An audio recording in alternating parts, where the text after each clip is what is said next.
We'd like to start off the conversation with a brief overview of the Nicholas School's commitment to diversity and inclusion. So we're going to start off with just saying that diversity and inclusion are core principles within the Nicholas School. They are essential not only for the future of our school, but also of the environmental profession and planet.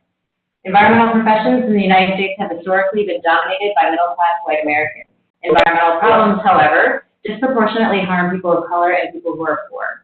As the demographics of the United States change, incoming generations of environmental scientists and professionals must be increasingly racially diverse. Most importantly, the environment matters to all people who live within it. An environmental field should welcome any person invested in environmental issues, regardless of their personal identity.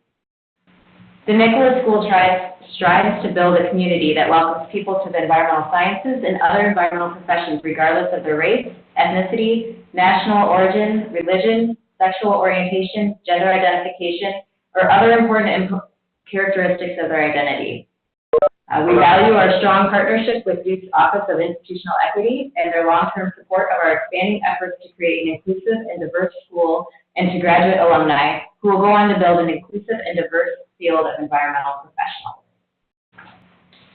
So as part of this community that we continue to build, we have a number of student groups focusing on diversity and inclusion. And I'm going to let our student leaders lead this part of the conversation. So I'd like to allow Diego to talk first about the DICE group. Hi everyone, Diego here again. I'm going to let Laurie also speak a little bit on this, but the diverse and inclusive community environment was kind of a brainchild that was established based on a huge interest among students last year with the past dean, Alan Helton. We realized that Duke, our administration here is very interested in increasing diversity and inclusion at our school. And with a lot of encouragement from current faculty and staff, we developed a student group that was focused on empowering members and students from, underrepresented communities on bringing together those students with a care for the environmental profession. Absolutely. Diego and I and a couple of other students started this group last year because we realized, as students on our own, kind of casually, either just outside of class, even outside of school, we want to have these discussions, and we are interested in learning about, our high population of international students here at the Nicholas School, or just anyone we meet here at school who has different experience than us. And we decided it was high time that there was an avenue for us to have these discussions here at school and in a professional setting. And so we're really happy to have this group off the ground, and we're looking forward to having events in the future that will allow people to learn about each other's experiences and to have conversations about how our work is impacting people of different backgrounds. Yeah. So I also happen to be a leader of the Black and Latino Club as well. Raj is a great member of our organization as well. The Black and Latino Club is more of a special interest organization where while DICE is more focused on diversity and inclusion efforts on a grander scope, including, sexual orientation, religious preference, disability conversations, those sorts of things like that. The Black and Latino Club is focused specifically on, environmental professionals and scholars that come from the Black and Latinx community. We tend to, find a lot of common ground and interest and collaboration opportunities with DICE, which is really great. But our organization is specifically working on making sure that we foster and forge elite Black and Latinx environmental professionals and scholars. While we are focused on Black and Latinx culture, we do not discriminate based on race, and so we encourage anyone from any background, if they're interested in engaging with the Black and Latinx culture, then we invite them into our organization and we give them an opportunity to participate and expand their horizons in terms of the Black and Latinx experience in America at Duke and at the Nicholas School. And Laura, would you like to talk a little bit more about OSTEM? Yeah, definitely. So the president of OSTEM, Mike, wasn't able to join us tonight, but I was really excited when I heard that he was getting this chapter started at Duke. OSTEM is actually a international organization that has chapters at many schools and institutions. So we just got our chapter officially recognized this fall, so very exciting. It's specifically targeted towards providing a community for LGBTQ individuals in the STEM field to network and grow professionally. So it is partly I suppose, a kind of special interest group for people who identify as queer to be in community with one another, but it's also a really nice opportunity just to provide mentorship and professional development that people who have different gender, sexual identities may not feel they have access to otherwise, especially in the STEM field.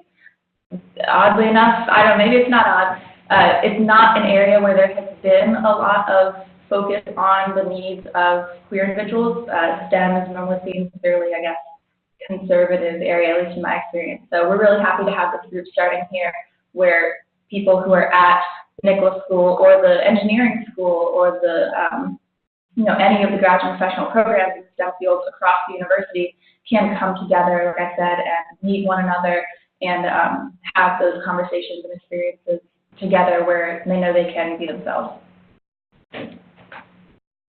Diego, do you want to talk a bit more about the wide range of student groups available? Yeah, absolutely. So at Duke, there's also an overarching student government called GPSE, which stands for the Graduate Professional and Student Council, which is focused on meeting the needs of graduate professional students at Duke, not only at the Nicholas School, and I happen to have the great privilege of serving on the GPSE Diversity Committee. And so I have access to these specific organizations. I have some cursory participation with some of these organizations, but with other organizations I have a great relationship of working with them, including BJMSA, the Black Graduate Professional Student Association, the Boucher Society, Duke Out, the Hurston J Society, Latino Grads, OSTEM, as we mentioned earlier, the Muslim Students Association, Women in Science and Engineering. I think these are all really great organizations, and if for whatever reason, if you were to come to the Nicholas School and you feel your needs aren't being met, if you don't feel like you're finding the right community that you're seeking at the Nicholas School, fortunately Duke has these larger organizations that encompass all 9 graduate and professional organizations at the Duke level. And it's not only is a great opportunity to find your community, but it's also a great opportunity for you to network with other professionals, other budding professionals and scholars who are involved in other aspects of disciplines. And since the environment is such a multidisciplinary, a field and, a space that requires, knowledge from multiple areas and collaboration with people from different disciplines, this is a great way to also increase your professional network as well. Not only just your community, but professional networking is really great. So these are also great organizations that you will have access to if you were to come to the Nicholas School and you don't feel that your needs are being met immediately by, Dyson, the Black and Latino Club, or OSTEM. Great, thank you. So the Nicholas School is also focused on diversity and inclusion at the staff and faculty level, and I'd like to give Nancy and Dr. Mullin some time to share a few words. So this is Nancy Kelly, and we have begun a strategic planning process in the school, and when you do that, you realize that you're looking very, very long-term, to look at what we can do to change our populations. But what we also realize is that there are many things that we can do right now, and so what we did is formed the Nicholas School Diversity and Inclusion Action Committee, i.e. the actionators, that really just take on creating community. The bottom line is we just really try to do stuff. Hi, this is Meg Mullin, and the actionators do stuff. They do a lot of stuff, and the student groups do also.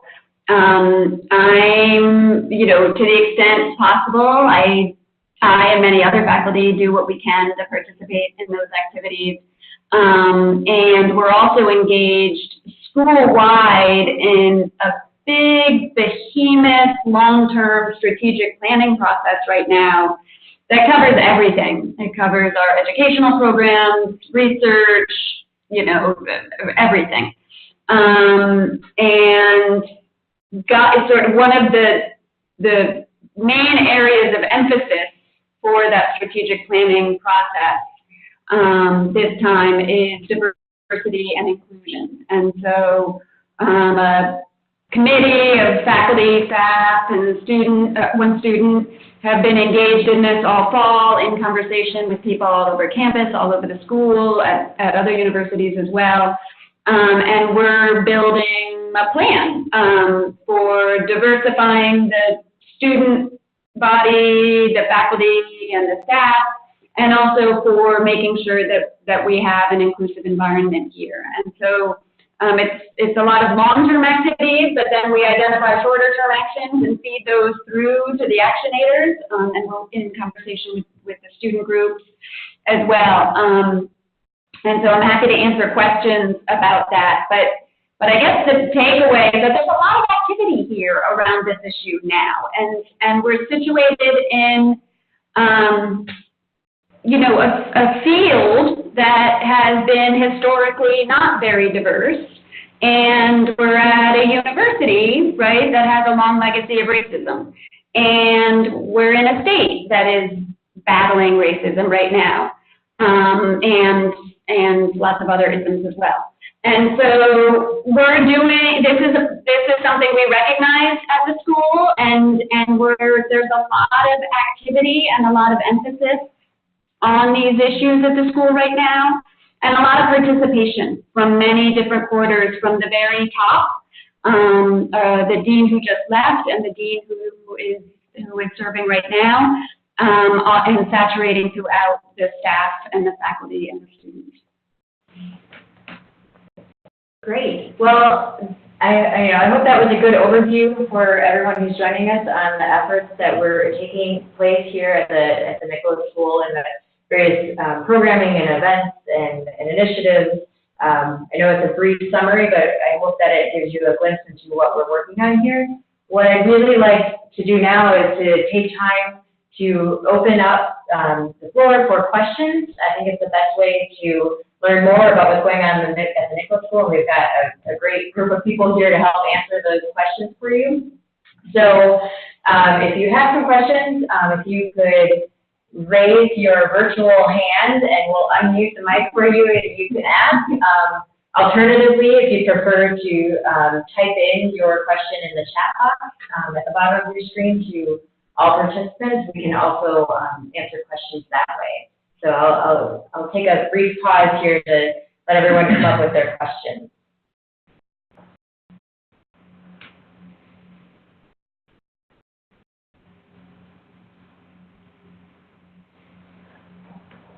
There we go. All right. So we've got a question from Rachel. Was wondering if we could expand a bit on how Duke integrates social justice with its curriculum and within the larger community. Anyone like to tackle that question, Jen? Sure. Well, identify yourself. Oh, yeah, I'm Laura Marie. I really appreciate this question because I think it's a fantastic thing to ask. I'm not sure I have the best answer other than to say there are certain courses and certain groups and experiences that are focused on social justice. Here at the Nicholas School, I know some of my work in community-based environmental management has focused specifically on equity in the environment. And there are other courses, I think grad and undergrad levels, that incorporate aspects of social justice here and there. I'd say there's definitely room to grow on that at the university as a whole, but there's definitely, I think, a big drive from students. There's a lot of very active student groups on campus, politically active student groups who demonstrate and make, very public statements when they're concerned with the way things are happening. So I think we're starting to see a big shift towards more focus on social justice in our courses. I would say it hasn't necessarily been a priority from the higher ups at Duke, but like I said, it's changing because there is so much student interest in those issues. And this is Meg Mullin. I'm happy to tag on. I think Laura Marie characterized it exactly right. What I'd add is that there's quite a bit around Duke.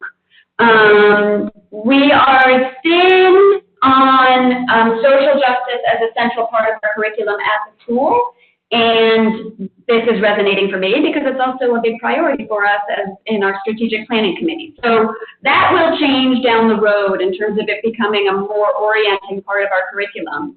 Within the Nicholas School, there are, there are quite a few classes that engage it in various ways. And in fact, we're, building a new environmental justice class right now. And there are other classes that engage it. It's not one of the concentrations at this point. But there's quite a lot going on around Duke, and part of our shorter term task is actually to integrate those resources Duke-wide with our curriculum here at the Nicholas School. And so we, I think, are going to be building some, easier avenues for our students at the Nicholas School to know about and have access to the social justice curriculum Duke-wide.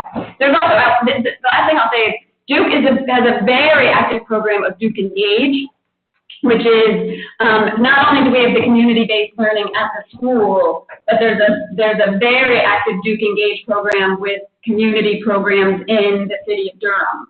And there's lots of opportunities for working on social justice in a practical way through those Duke Engage programs, as well as through BAS programs, through lots of other sort of blended practice and academic opportunities. Great, that was a great question and great response. I see we've got Callie, who's got her hand raised. I've unmuted your mic if you'd like to go ahead and ask your question. Hi, can everybody hear me? Yep. Yes. Okay, awesome. So mine is kind of a piggyback to that question. Essentially, it's regarding DICE and the Black and Latino Club.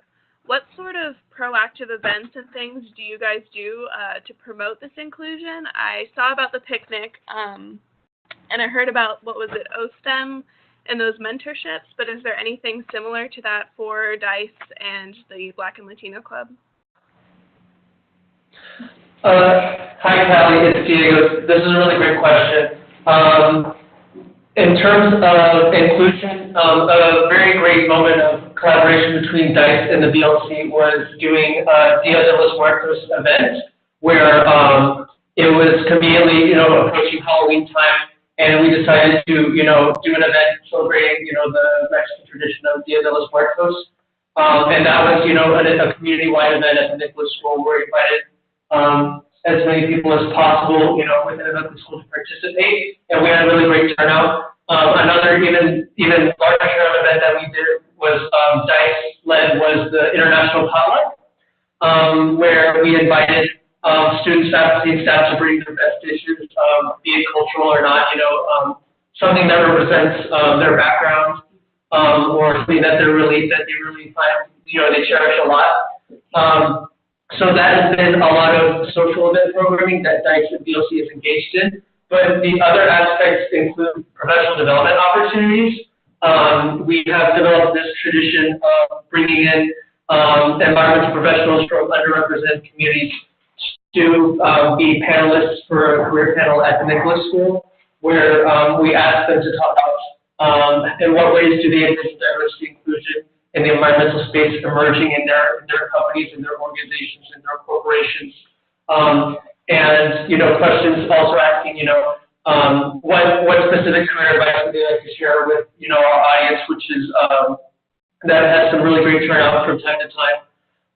So both DICE and BLC find a lot of opportunities to do social event programming as well as professional development programming to both increase the professional development in terms of diversity and inclusion, but also to provide a great opportunity for students to come together with faculty and staff and just, relax and hang out with each other and get to know one another much better.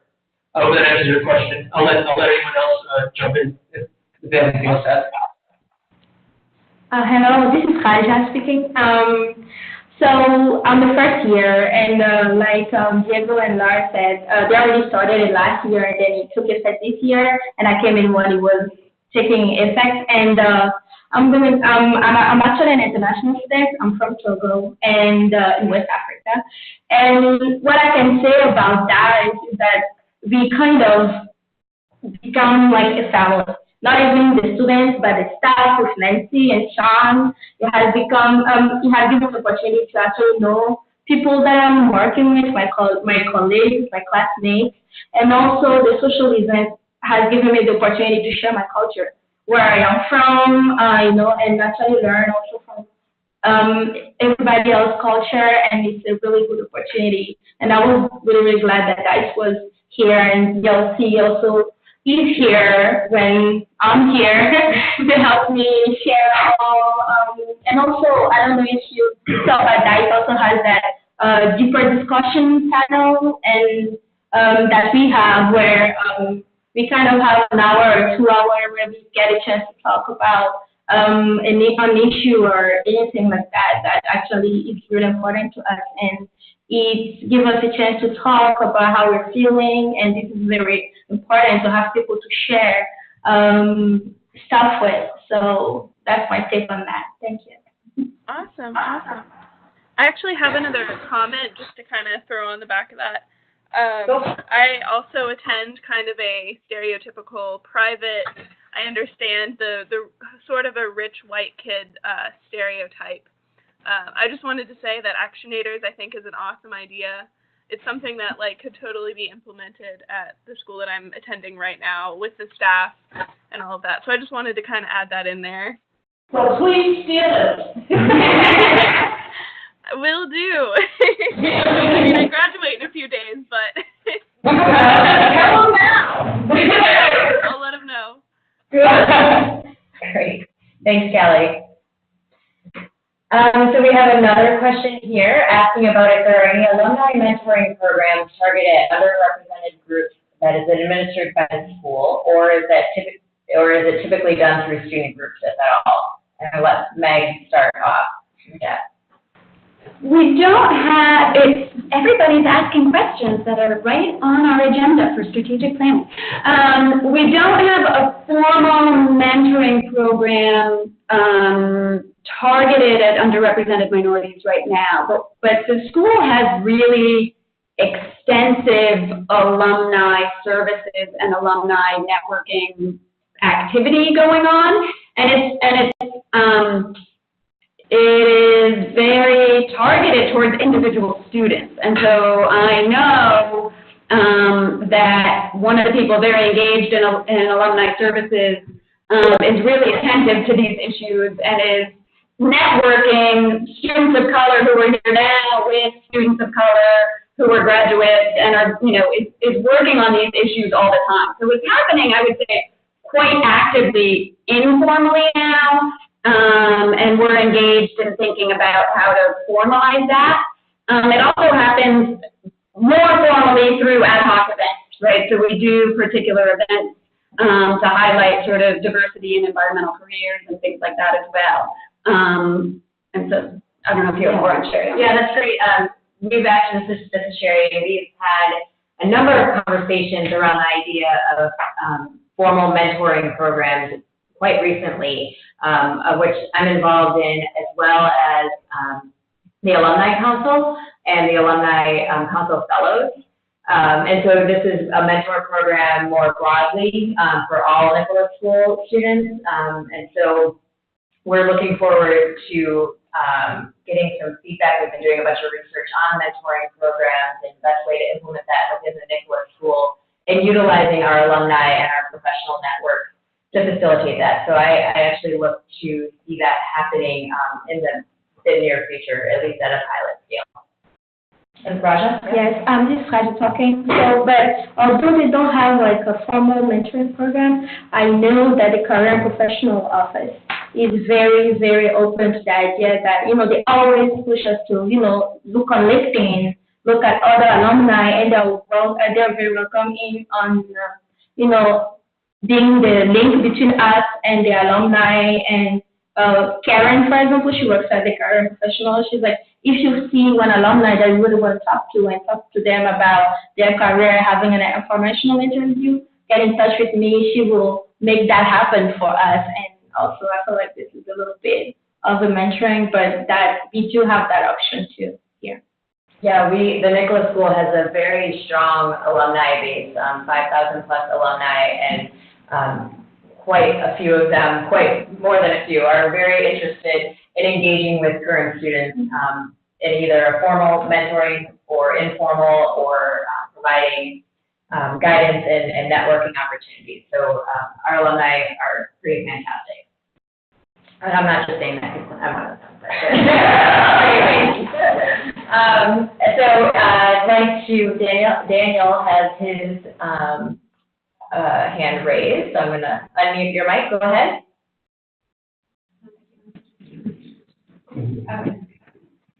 Hello? Try again. All right, we're having a little bit of trouble hearing you. Can you maybe type in your question?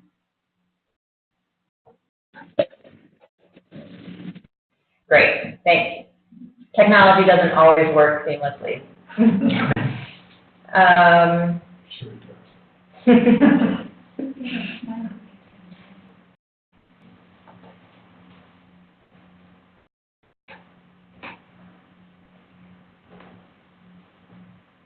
Okay, great. So this question from Daniel. Diego mentioned there's a lot of interaction between the different student organizations. Are there specific common goals of all the organizations are working on to achieving together?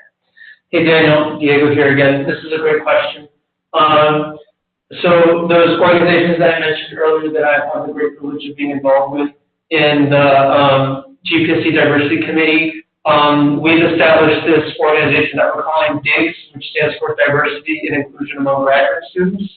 And so I've been in communication with these different leaders since the beginning of the semester. We finally kind of took off this semester, and we finally after having a huge brainstorming session, we finally decided that the way that we can collaborate and pursue a common goal together is by hosting an event called One Duke Day, which we have slated for next semester in April 2017, where we're trying to develop a carnival style event where student groups and different affinity groups can opt in to feature a booth activity or a performance that showcases their culture, their background, their identity.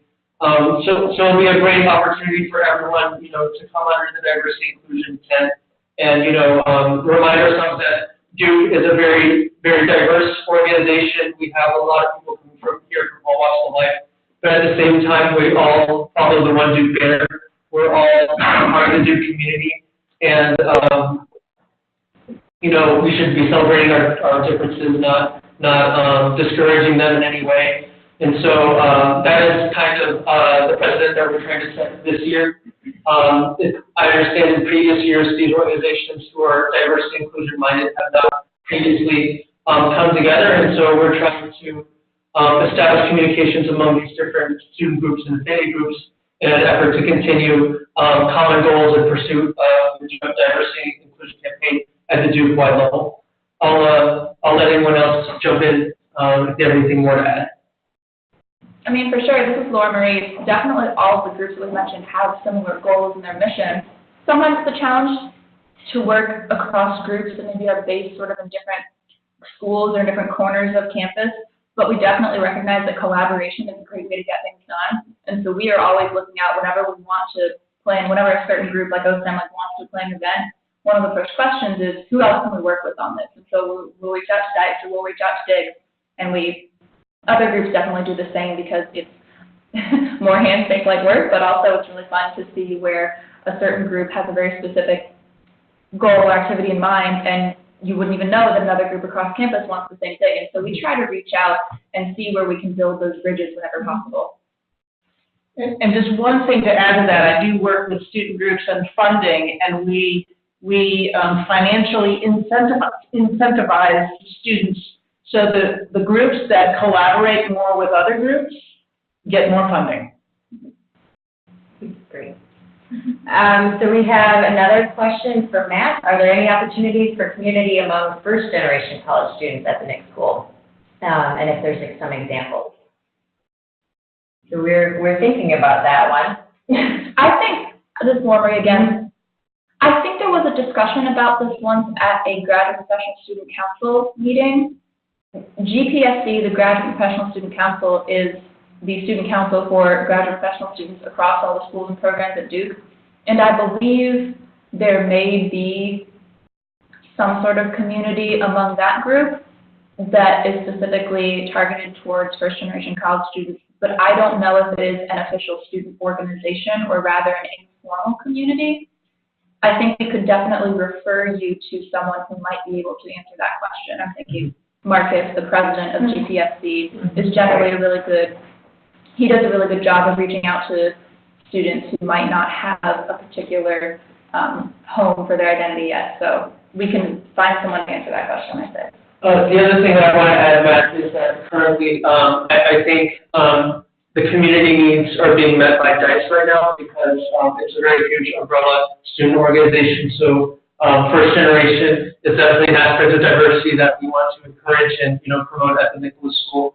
I'm a first generation college student at the Nicholas School, and a lot of moments where I felt upset or frustrated or down, I've always been able to count on DICE, BLC. And I mean, it's not just limited to DICE and BLC. Like, I feel like I can share these issues and concerns about my identity with a lot of people at the Nicholas School. So I find a lot of support and inclusion and being welcomed at the Nicholas School. Just because people at the Nicholas School are decent people. Like they don't discriminate. They don't change their behavior based on what information or identity what parts of my identity I want to share with them.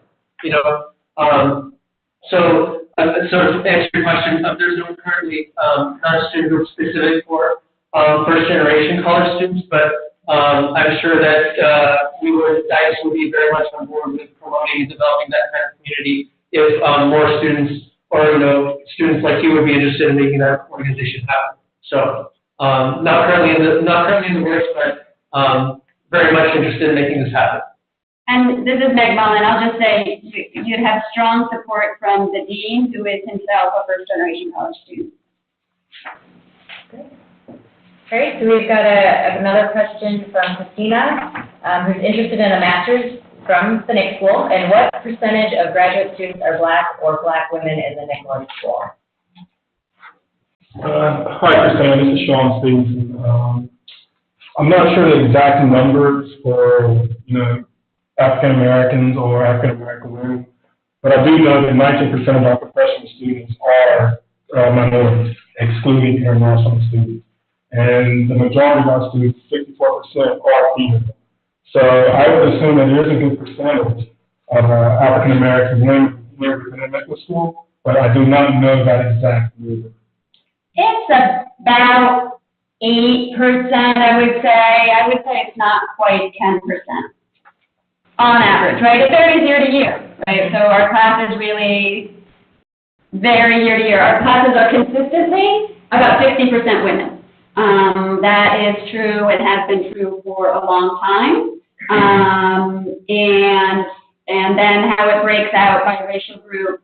The student body is predominantly white, but it's typically something around 10, slightly less for Black domestic students. We typically, when we're calculating this, we're separating out the domestic, U.S. resident students from the international student population. And so it would be slightly higher if you included the international student population. Great. These are all great questions. Thank you. Keep them coming.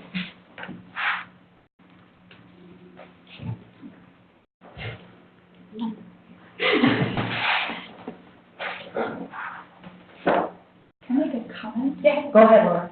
Hi, this is Laura Marie. I just wanted to interject something that I realized I didn't say before, but if you are looking at the news or the politics or what you hear coming out of North Carolina or what you've heard maybe about Duke in the past, I just want to say that the Nicholas School is very different from that stereotype, and I've been very pleasantly surprised and very heartened to see how much the staff and faculty in particular at the Nick School are so supportive of students in finding their voice and in helping them create these communities. I mean, the student groups that Diego and I and Roz and I have talked about are all student-led, but we have had incredible support and encouragement from our staff and faculty from the beginning, and it's really, like I said, it's been really encouraging to see, like, whenever disheartening events happen, our professors and our dean are quick to respond with a statement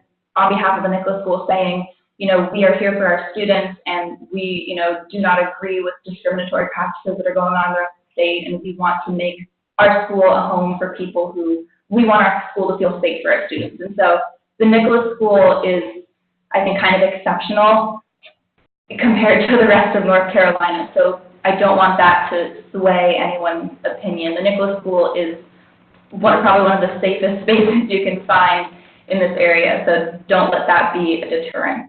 Okay. I would like to add something. This is Raja talking.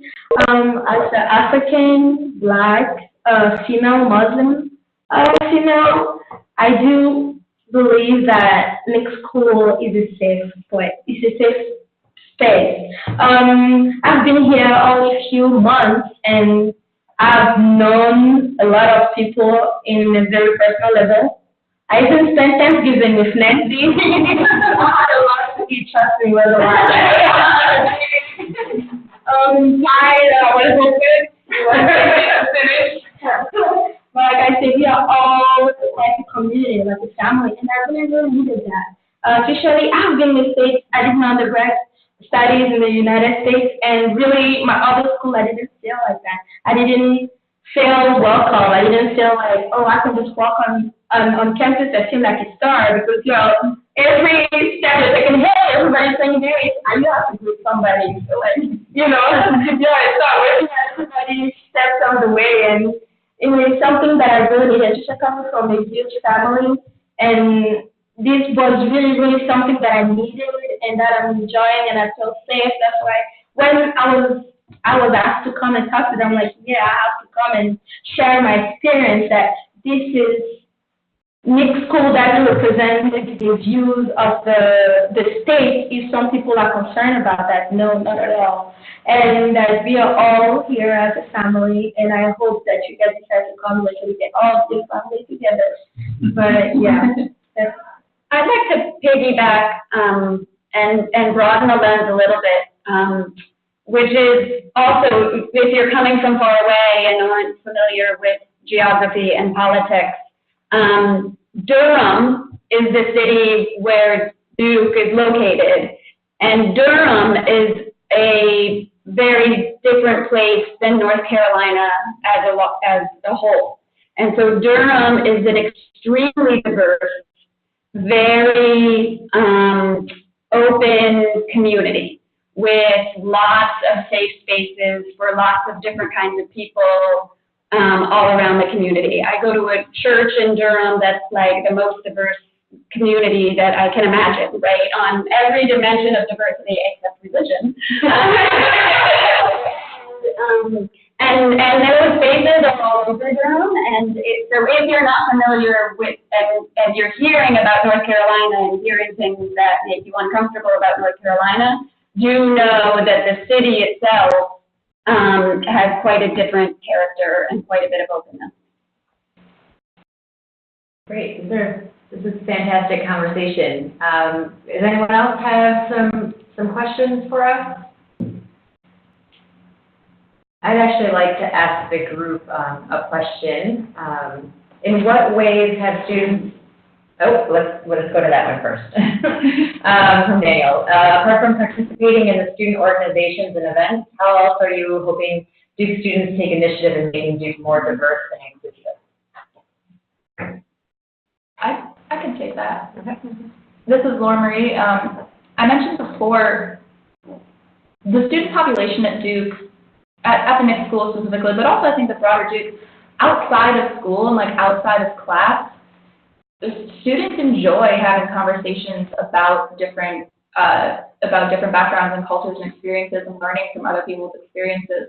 And it's really nice for me to see, like, when the weekend comes or when finals are over and people are looking at something to do or social activities or events, people are open to trying new things. Like, people will go to maybe a place they haven't been to before, or go see like an international movie, or go try different things. And that's something I really like seeing and I like to encourage, is having people try new things, or if there's something that speaks to you, speaks to your identity or your culture, I encourage people to share that. I've watched, international movies with my friends fairly frequently that I never would have come across otherwise, but I'm glad I've met someone here who's willing to share that with me. And it's those little things, honestly, I think, outside of class that can have just as much, even more of an impact on how comfortable you feel in the professional and academic community, just having those experiences and those relationships that broaden your horizons.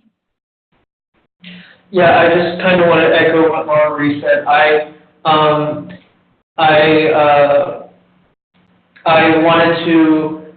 I've become way more sensitive to multiculturalism when I got here at the Nicholas School, and I really enjoyed getting to know the international student community. That they introduced me to Hot Night, which was a very interesting experience for someone who never experienced that before. But I fell in love with that activity so much so that I took it upon myself to try and host another Hot Night this year, and it was a really great experience to get to know people from the international community and getting a chance to experience their kind of culture, because it was just such a new experience that my brain could wrap around it. But just the elation and like the enjoyment of engaging in someone else's culture and also getting a great meal out of it was just a double victory for me, I would say.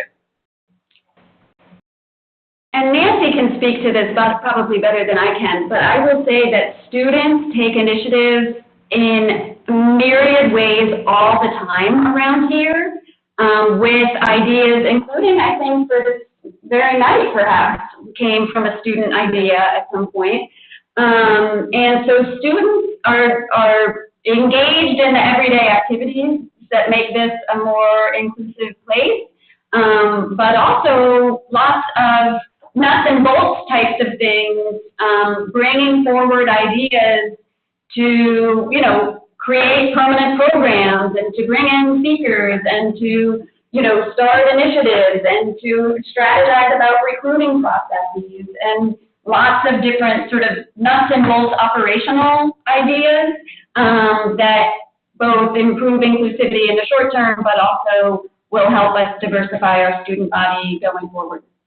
One of the things, this is Nancy, one of the things I appreciate about that is that it creates an amazing professional development opportunity for our students, because we are literally working side by side on initiatives, events, ideas, and so not only does it build our community, but our hope is that these are skills that they take out after they leave here and as part of their professional experience, because that's really, how you get things done is how you organize it and work together and create consensus. So, someone could correct me if I'm wrong. I think that some of the diversity and inclusion programming we had at orientation, the students decided didn't speak as well to the incoming student population as the students could design, and so they then took it away from us. And now they can run the diversity and inclusion programming for orientation events because they knew better sort of how to do this and to bring students in. So things like that are happening all the time. Yeah. Do we have any other questions? Yeah, Dan, don't worry, there's a lot of opportunities.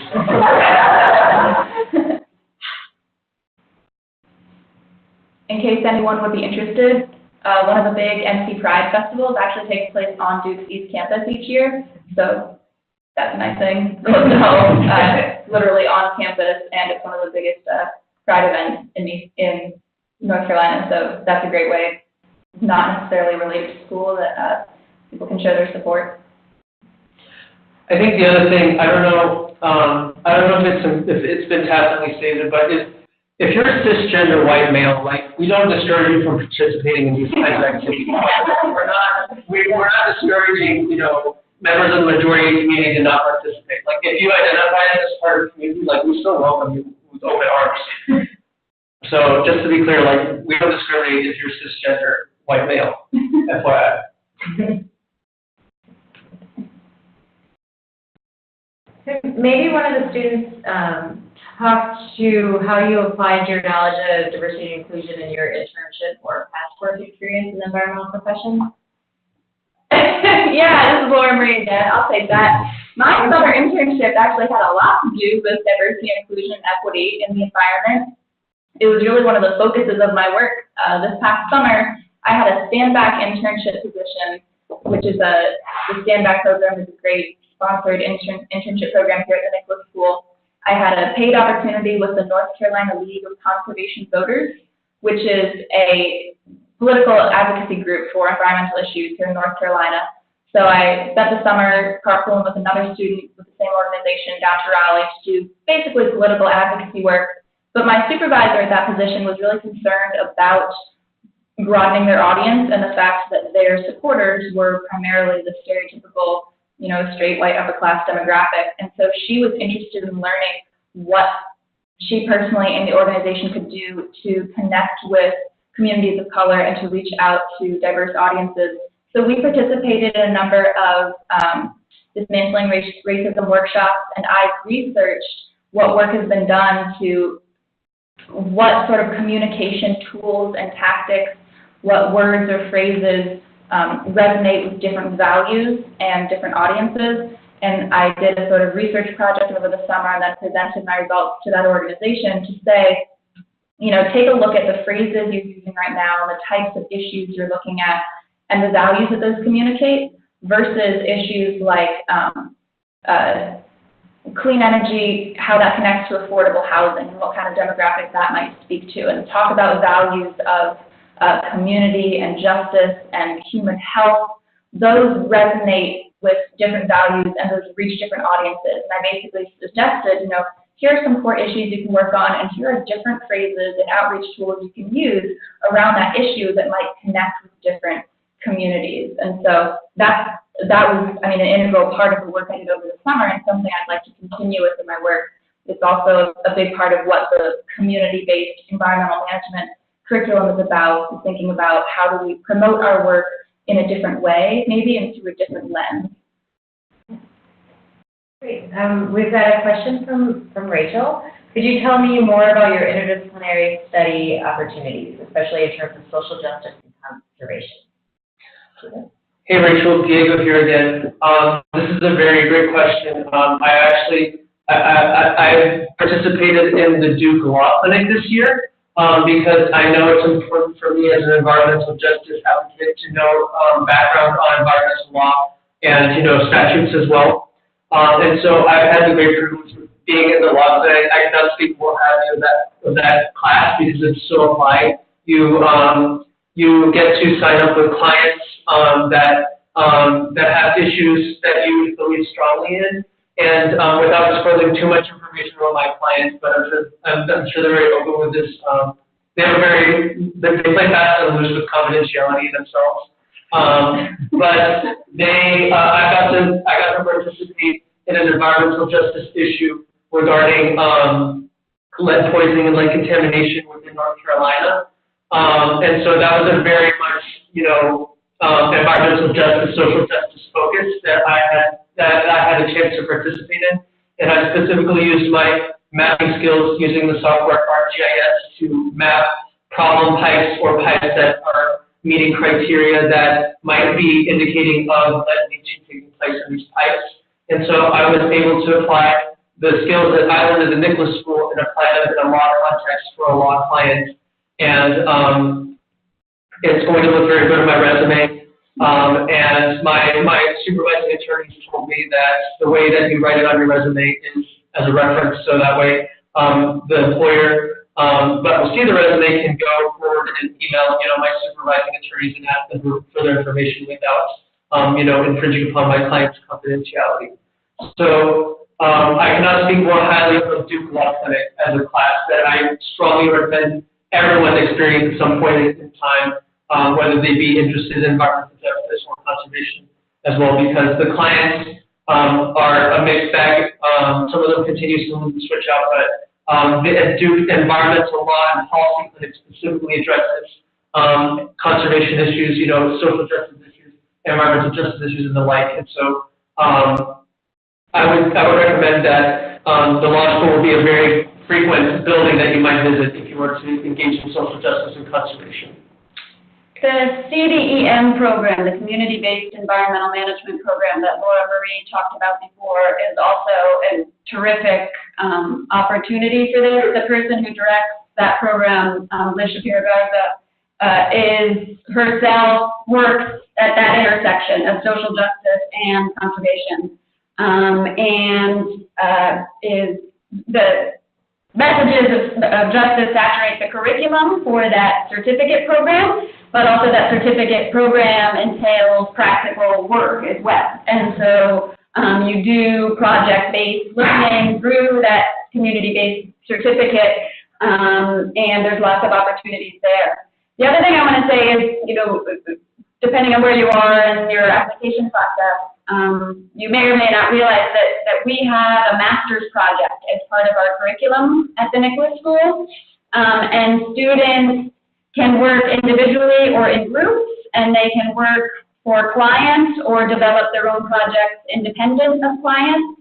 And many students pursue, themes related to justice on their MP projects.